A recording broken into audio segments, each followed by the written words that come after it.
Assalamualaikum warahmatullahi wabarakatuh.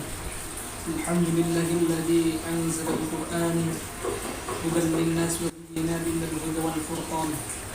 Wassalatu wassalamu ala man khuluquhu al-Qur'an sayyidina wa habibina wa syafi'ina wa qurrati a'yunina wa ala alihi wa sahbihi wa man tabi'al huda bi ihsan ila yaumil qiyamah. Alhamdulillah, puji syukur Allah Subhanahu wa ta'ala memberikan kita nikmat begitu banyak sekali sehingga kita bisa menghirupkan udara yang segar ini.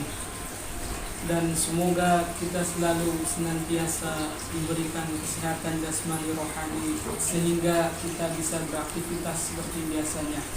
Allahumma amin ya rabbal alamin. Salawat salam kita haturkan kepada suri tauladan kita, yakni Nabi Muhammad Sallallahu Alaihi Wasallam beserta keluarganya, sahabatnya dan tabi'in dan umatnya yang senantiasa menjalankan sunnah-sunnahnya. Semoga kita bisa mendapatkan syafaat di yaumil qiyamah. Amin amin ya rabbal alamin. Allahumma sholli ala sayyidina Muhammad wa ala ali sayyidina Muhammad. Baik, pada kesempatan kali ini saya akan menjelaskan sedikit tentang turunnya Al-Quran untuk tugas dari Ulumul Quran Fakultas Dakwah PTIQ Jakarta. Allah menurunkan Al-Quran kepada Rasul kita, yakni Nabi Muhammad SAW, untuk membimbing manusia. Turunnya Al-Quran merupakan peristiwa besar yang sekaligus menyatakan kedudukannya bagi penghuni langit dan bumi.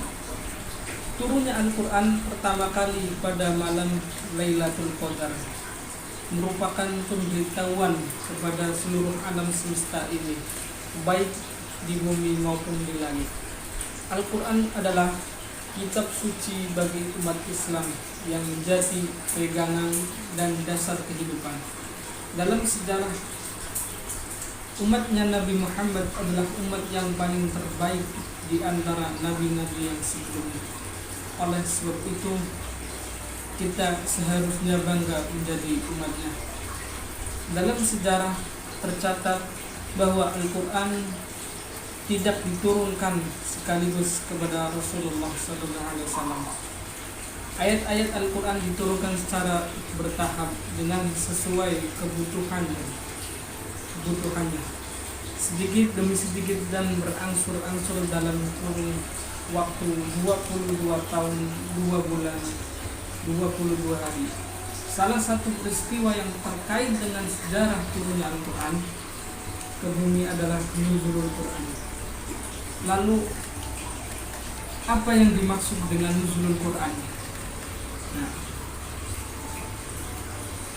secara bahasa, nuzulul Quran adalah turunnya Al-Quran. Secara istilah, nuzulul Quran adalah diturunkan Al-Quran secara sekaligus dari Lauhul Mahfuz ke Baitul Izzah, langit dunia, pada Lailatul Qadar. Lalu Al-Quran diturunkan secara berangsur-angsur dari Baitul Izzah kepada Rasulullah SAW. Disinilah letak perbedaan tanggal nuzulul Quran. Mengapa ada yang memperingati nuzulul Quran pada tanggal 17 Ramadan seperti mayoritas umat Islam di Indonesia, sedangkan di negara lain ada yang memperingati pada tanggal lainnya. Syekh Wahbah Al-Zuhaili menjelaskan dalam Tafsir Al-Munir bahwa sebagian ulama berpendapat nuzulul Quran adalah turunnya Al-Quran secara sekaligus ke Baitul Izzah.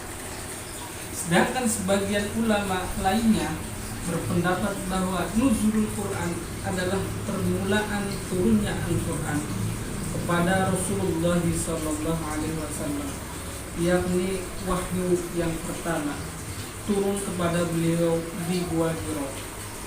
Syekh Manna Al-Qotong dalam bukunya yang kita pelajari bahwa beliau menjelaskan ada dua perbedaan pendapat, yaitu pendapat pertama merupakan pendapat yang dipelopori oleh Ibnu Abbas radhiyallahu anhu berdasarkan surat Al-Baqarah ayat 185 yang berbunyi Syahru Ramadhan alladzi unzila fihi al-Qur'an hudan lin-nasi wa bayyinatin minal huda wal furqan, dan surat Ad-Dukhan ayat 4 fiha yufraqu kullu amrin hakim, dan surat Al-Qadar ayat 1 inna anzalnahu fi lailatul qadar.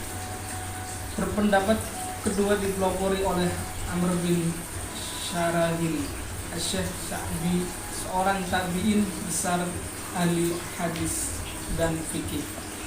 Beliau adalah guru Imam Abu Hanifah. Menurut beliau, surat Al-Baqarah ayat 185, surat Ad-Dukhan ayat 4, dan surat Al-Qadar ayat 1 tersebut menerangkan tentang permulaan turunnya Al-Quran kepada Rasulullah SAW.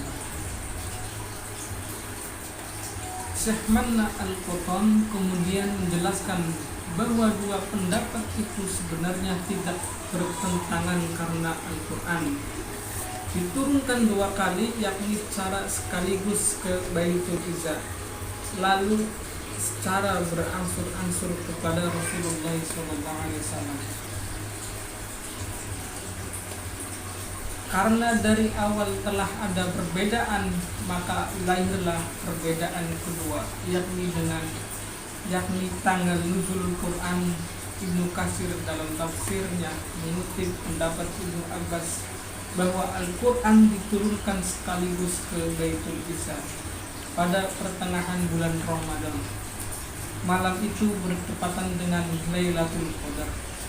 Syekh Safi Rahman Al-Mubarakuri dalam buku Sirah Nabawiyahnya Rahiqul Makhtum menjelaskan para pakar sejarah berbeda pendapat tentang kapan pertama kali wahyu turun kepada Rasulullah. Ada yang berpendapat Rabiul Awal, ada yang berpendapat bulan Rajab, dan ada pula yang berpendapat bulan Ramadan. Dari ketiga pendapat ini, yang kuat adalah bulan Ramadan. Lalu tanggal berapa? Nah, para ulama berpendapat lagi. Ada yang berpendapat tanggal 7 Ramadan, ada juga yang berpendapat tanggal 17 Ramadan, dan ada pula yang berpendapat tanggal 18 Ramadan. Al-Khudari dalam muhadzaratnya menguatkan tanggal 17 Ramadan. Agaknya pendapat Ibnu Abbas yang menyebut pertengahan Ramadan dan Al-Khudari yang menyebut 17 Ramadan. Inilah yang membuat mayoritas umat Islam di Indonesia meyakini nuzulul Quran tanggal 17 Ramadan. Adapun Syekh Safi Rahman sendiri menegaskan bahwa Rasulullah SAW menerima wahyu pertama kali di Gua Hiro pada hari Senin tanggal 21 Ramadan bertepatan 10 Agustus 610 Masehi hijrah beliau. Al-Quran diturunkan pada Lailatul Qadar. Sedangkan Lailatul Qadar menurut banyak hadis terjadi pada malam ganjil pada 10 hari terakhir bulan Ramadan. Hadis lain menjelaskan bahwa Rasulullah SAW pertama kali mendapatkan wahyu pada hari Senin pada bulan Ramadan tersebut jatuh pada tanggal 7, 14, 21, dan 28, sehingga beliau menyimpulkan tanggal 21.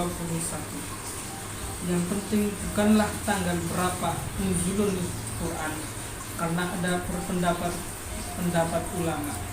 Yang paling penting adalah bagian interaksi kita dengan Al-Quran di bulan yang Disebut juga syahrul Quran ini.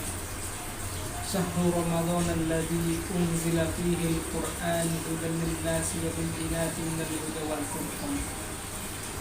Berapa hari yang ditentukan itu ialah bulan Ramadan, bulan yang di dalamnya diturunkan permulaan Al-Quran, sebagian petunjuk bagi manusia dan penjelasan mengenai petunjuk itu dan pembeda antara hak dan yang batil. Surat Quran surat Al-Baqarah 185. Demikian kiranya yang saya bisa sampaikan, kurang dan lebihnya saya mohon maaf jika ada salah kata yang terucap, dan atas perhatiannya saya ucapkan terima kasih yang sebesar-besarnya. Akhir kata saya ucapkan Assalamualaikum warahmatullahi wabarakatuh.